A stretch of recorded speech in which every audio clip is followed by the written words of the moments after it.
Growing up, I was made to believe by my teachers in school and the society that without proper education, I would end up worthless and a nobody in the society.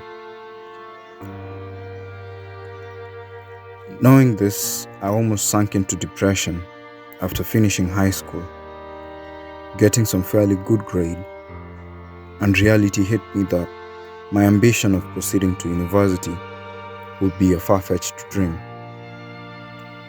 Today, I'm gonna be sharing with you some tips that helped me while starting off my art journey that I believe can also help you. If this is the second or third time that you've come across our content and you're not subscribed, that's basically the universe telling you that you need to subscribe. And I honestly hope that through these pictures, you'll be able to see my story of how I started my art from scratch. My first and very important point is you have to be very passionate about what you want to do. And one of the greatest legends to have ever lived, Steve Jobs, best explained this. People say you have to have a lot of passion for what you're doing, and it's totally true. And the reason is because it's so hard that if you don't, any rational person would give up. It's really hard, and you have to do it over a sustained period of time. So if you don't love it, if you're not having fun doing it and you don't really love it, you're going to give up. Pursuing what you love isn't going to be easy. So before you hop into art full-time, make sure you have a deep desire and passion for art or what you want. My second point, after finding where your passion lies, will be to start. Ideas don't come out fully formed. They only become clear as you work on them. You just have to get started. You need to start slowly and turn your hobby into a full-time thing. This bracelet here is among my very first art pieces to make. According to the timestamp on this picture, it was taken back in 2014. I still remember the excitement I had in my heart for finally accomplishing my first bead art. I am grateful today for having started then. For now, I can look back and connect the dots. You can't connect the dots looking forward. You can only connect them looking backwards. So you have to trust that the dots will somehow connect in your future. You have to trust in something, your gut, destiny, life, karma, whatever. Because believing that the dots will connect down the road will give you the confidence to follow your heart, even when it leads you off the well-worn path. And that will make all the difference. The third step would be to master your craft. As a beginner, you need to practice and reach a level clients are willing to pay for. There will be a lot of trial and error, depending on the type of jewelry you'll be making. There are a lot of techniques you need to learn along the way. You can learn through YouTube, in person, or on paid online classes. By doing so, you'll become a master.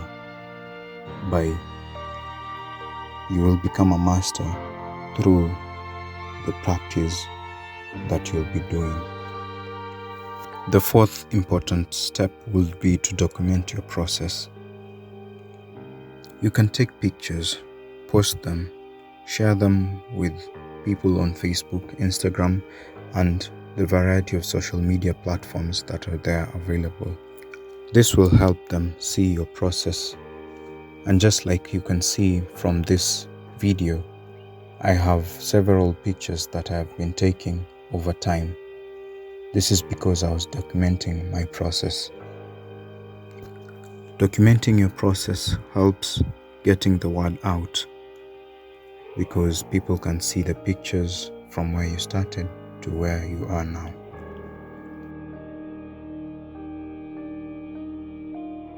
The fifth step will be to offer your products or your services for free or for a little fee.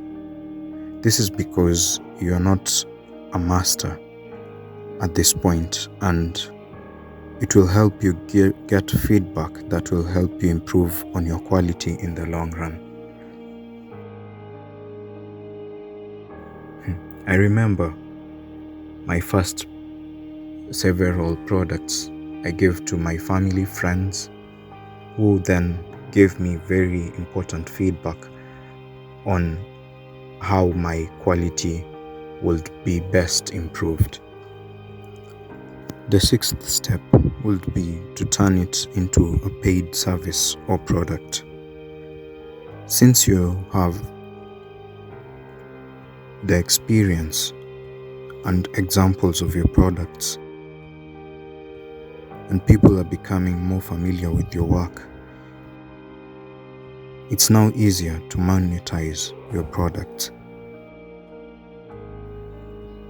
You will have gone through the process and you will now be understanding the whole process of starting to finish, and you'll have mastered some art.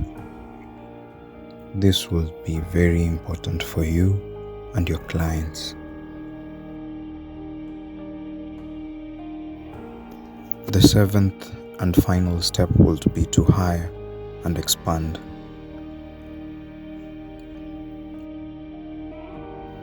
Now that you're growing, you're selling a product, you can now hire and get more people to help you. Most importantly, don't forget to put God first and have faith in your work. Yeah man, mambo vipi Stike Arts? Mali nilipata iko sawa. Na ni kama ulikuwa umeona hii kitu imefika mwisho. Ulikuwa umemulika hii ukaona imezorota kiafya. But shukran sana mazee, nime appreciate. Na appreciate sana mazee, kazi safi. Kuna kale kakiolda, yani hata haikufika nyumbani. Mkurugenzi aliona akafanya ile kitu quick fast. But God akubless sana mazee, nilipata mali. Shukran sana man. I'll see you. Please don't forget to subscribe and hit that like button if you liked this video. I'm so curious and excited to see the progress of this channel and to see more and more testimonials on how our videos and tutorials are helping you to grow. If you made it this far, please leave a heart on the comment section. This way, I'll know that you made it to the end of this video. And thanks a lot for being part of the journey. Be blessed and see you on our next video.